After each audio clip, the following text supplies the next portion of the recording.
Hello students, welcome to constant exam GK. क्या आप भी आरआरबी ग्रुप डी एग्ज़ाम की तैयारी कर रहे हैं? ये वीडियो आपके लिए काफ़ी इंपॉर्टेंट होगी। ये बायोलॉजी का चैप्टर है, इन्वायरमेंट यानी पर्यावरण। इससे रिलेटेड आपके एग्ज़ाम में क्वेश्चन देखने को मिलते ही हैं, तो वीडियो एंड तक देखिएगा, क्योंकि जितने भी प्रीवियस ईयर क्वेश्चंस हैं उन सभी को मैं विद फैक्ट्स कवर करूँगा। MCQs टाइप क्वेश्चन होंगे, तो हिंदी और इंग्लिश में दोनों ही क्वेश्चन होंगे। क्यों, अगर आप किसी भी मीडियम से तैयारी कर रहे हैं, वीडियो आपके लिए सूटेबल होगी। तो चलिए बिना टाइम वेस्ट किए वीडियो करते हैं स्टार्ट। पहला क्वेश्चन है, इकोसिस्टम क्या है? ऑप्शन बी, जीव और पर्यावरण का आपसी संबंध है। इसमें इकोसिस्टम एक ऐसा सिस्टम होता है जिसमें कि जीव और अजैविक घटक एक साथ मिलकर काम करते हैं। यह एक बैलेंस सिस्टम होता है, हर जीव एक दूसरे पर निर्भर है। एनर्जी और न्यूट्रिएंट्स का भी फ्लो यही होता है, इससे नेचर का बैलेंस बना रहता है। सारे इंपॉर्टेंट क्वेश्चन हैं, तो इन सभी क्वेश्चन के साथ जो भी आपको फैक्ट्स बताए जा रहे हैं उसको भी आप नोट्स बनाइएगा, क्योंकि यहीं से आपके एक दो क्वेश्चन एक्स्ट्रा भी बन जाएंगे। बायोटिक कंपोनेंट क्या होते हैं? ऑप्शन सी, जीवित जीव। ये बायोटिक जीव जो जीवित होते हैं, जैसे कि पौधे, जानवर और बैक्टीरिया, ये इकोसिस्टम का लिविंग पार्ट होता है। ये फूड चेन में डायरेक्टली शामिल होते हैं, इसके बिना इकोसिस्टम कंप्लीट नहीं होता है। एबायोटिक कंपोनेंट में क्या शामिल हैं? ऑप्शन सी, टेम्परेचर और सॉइल, जैसे हवा, पानी, तापमान और मिट्टी। ये जीवन को सपोर्ट करने वाले होते हैं, लेकिन ये खुद जीवित नहीं होते हैं। इस पर इकोसिस्टम और स्टेबिलिटी डिपेंड करती है। बायोडिग्रेडेबल वेस्ट क्या है?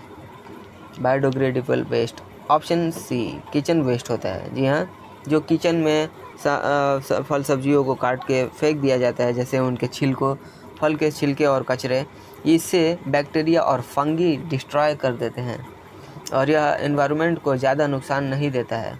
यह नेचुरल तरीके से ख़त्म हो जाते हैं। नॉन बायोडिग्रेडेबल वेस्ट क्या है? Option B, plastic. जी हाँ, ये जल्दी ख़त्म नहीं होते हैं, जैसे प्लास्टिक और ग्लास, कांच के ग्लास। यह सालों तक एनवायरनमेंट में रहते हैं, इससे पोल्यूशन बढ़ता है। इसे रिसाइकल करना ही बेहतर उपाय होता है। नेक्स्ट, फूड चेन क्या है? ऑप्शन बी, एनर्जी का ट्रांसफ़र सिस्टम है, जिसमें एक जीव दूसरे को खाता है। एनर्जी एक लेवल से दूसरे लेवल पर आती है। यह इकोसिस्टम का इम्पॉर्टेंट पार्ट है।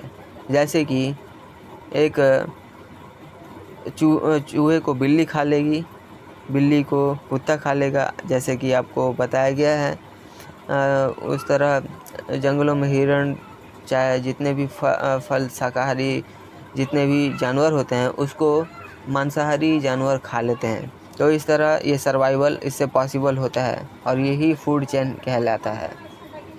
प्रोड्यूसर कौन होते हैं? प्रोड्यूसर, जी हाँ, right answer option B, plants होते हैं। प्लांट्स फोटोसिंथेसिस करते हैं और ये सनलाइट से एनर्जी लेते हैं। फूड चेन की शुरुआत इन्हीं से होती है।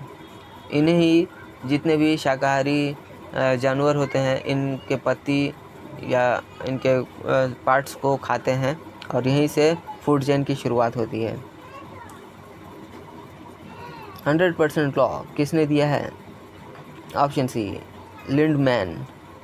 यह ट्रॉपिक लेवल पर केवल 10% एनर्जी जाती है, इससे बाकी एनर्जी हीट में लॉस्ट हो जाती है। इससे एनर्जी लॉस समझ में आता है। फूड चेन का ये इम्पॉर्टेंट कॉन्सेप्ट है। नेक्स्ट क्वेश्चन, बायोलॉजिकल मैग्निफिकेशन क्या है? Chemical increase in food chain. Toxic chemicals धीरे धीरे इसमें बढ़ते रहते हैं और टॉप प्रेडेटर में सबसे ज़्यादा जमा हो जाते हैं। DDT का कॉमन एग्जांपल इसी से लगाया जाता है। देखिए, ओजोन लेयर कहाँ होती है? ऑप्शन बी, स्ट्रेटोस्फीयर पे।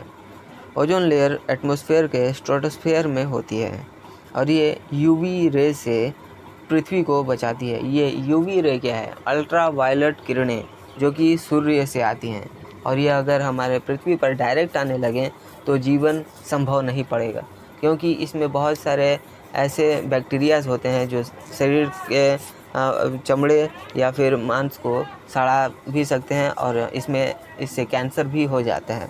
तो इसलिए बहुत ही इम्पॉर्टेंट लेयर होती है ओजोन की। नेक्स्ट क्वेश्चन है, फूड चेन में पहला स्तर कौन होता है? ऑप्शन बी, उत्पादक, प्रोड्यूसर। ये प्लांट्स होते हैं और जो कि फोटोसिंथेसिस करते हैं, जैसा कि मैंने आपको बताया है। प्राइमरी कंज्यूमर कौन होता है? ये शाकाहारी होता है। ये हर्बाइवर्स कहलाते हैं, जैसे बकरी, हिरण, खरगोश इत्यादि। ये एनर्जी सीधे प्लांट से लेते हैं और ये फूड चेन का दूसरा लेवल होता है। एनर्जी ट्रांसफ़र कितना होता है? ऑप्शन सी, 10%। जी हाँ, बाकी 90% हीट में लॉस हो जाता है। DDT का क्या है? तो ये केमिकल पेस्टिसाइड है, कीटनाशक है।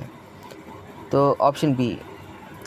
लेकिन ये बायोडिग्रेडेबल भी नहीं होता है। फूड चेन में एक्यूमुलेट होता रहता है और ये बायोलॉजिकली मैग्नीफिकेशन के कारण बनता है।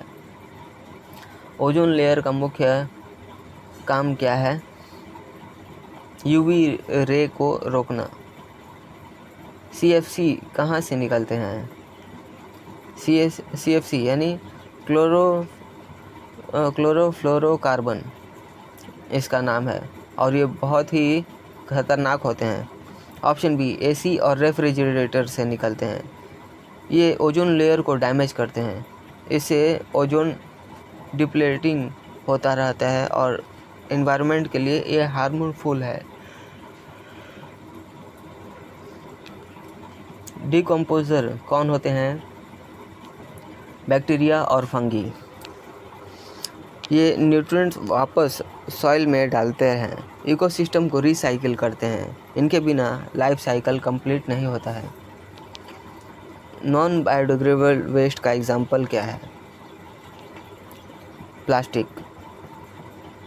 इकोसिस्टम का सही मीनिंग क्या है? Living plus non living interaction को ही इकोसिस्टम कहा जाता है। बायोलॉजिकल मैग्नीफिकेशन सबसे ज़्यादा कहाँ होती है? टॉप कार्निवर्स में। जी हाँ, टॉक्सिक केमिकल्स धीरे धीरे इसमें बढ़ता रहता है और टॉप कार्निवर्स इन्हें सबसे ज़्यादा एक्यूमुलेट करते हैं और ह्यूमन भी इसमें सब शामिल हो सकते हैं। यह डेंजरस एनवायरमेंटल प्रॉब्लम है। नेक्स्ट क्वेश्चन, और आपको तो पता ही है, हमारे जो ये स्पेशीज़ है मानव, ये हमारे ही पृथ्वी को नाश करने में लगे हुए हैं। बायोडिग्रेडेबल वेस्ट का सही एग्जांपल कौन सा है? ऑप्शन सी, वेजिटेबल वेस्ट, सब्जी का कचरा।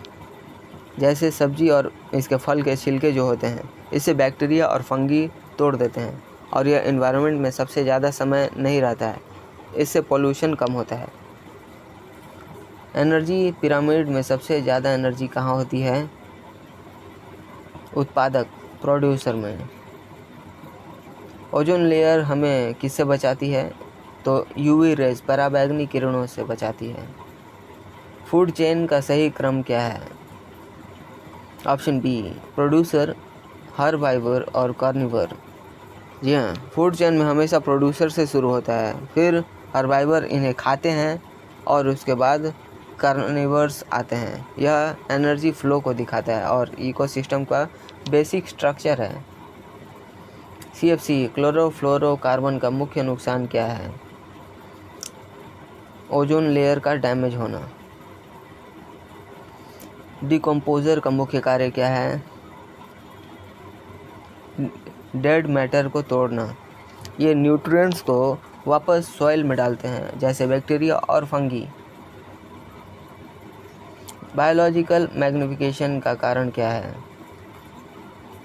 नॉन बायोडिग्रेडेबल केमिकल्स जैसे DDT और पेस्टिसाइड्स। ये फूड चेन में ऊपर बढ़ते जाते हैं, टॉप लेवल पर सबसे ज़्यादा जमा होते हैं।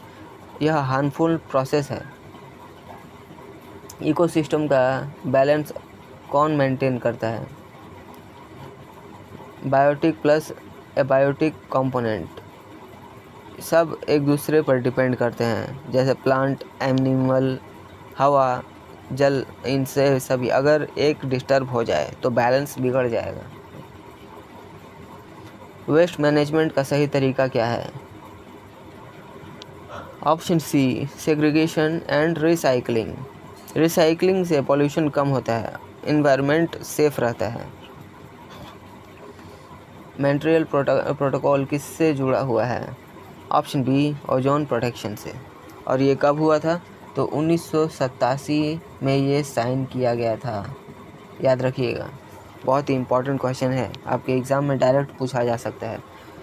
सो स्टूडेंट्स, ये थे जितने भी इंपॉर्टेंट क्वेश्चंस, ये सभी को मैंने इस वीडियो में कवर किया है। आशा करता हूँ वीडियो से आपको हेल्प मिली होगी।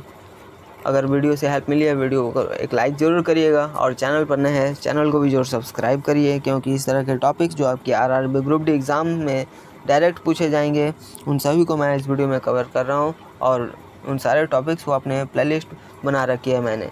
अगर आपने उन सारे टॉपिक्स को नहीं देखा है तो उनको आप ज़रूर चेकआउट करिए। तो मिलते हैं नेक्स्ट वीडियो में, तब तक के लिए कीप वॉचिंग, कीप प्रिपेयरिंग।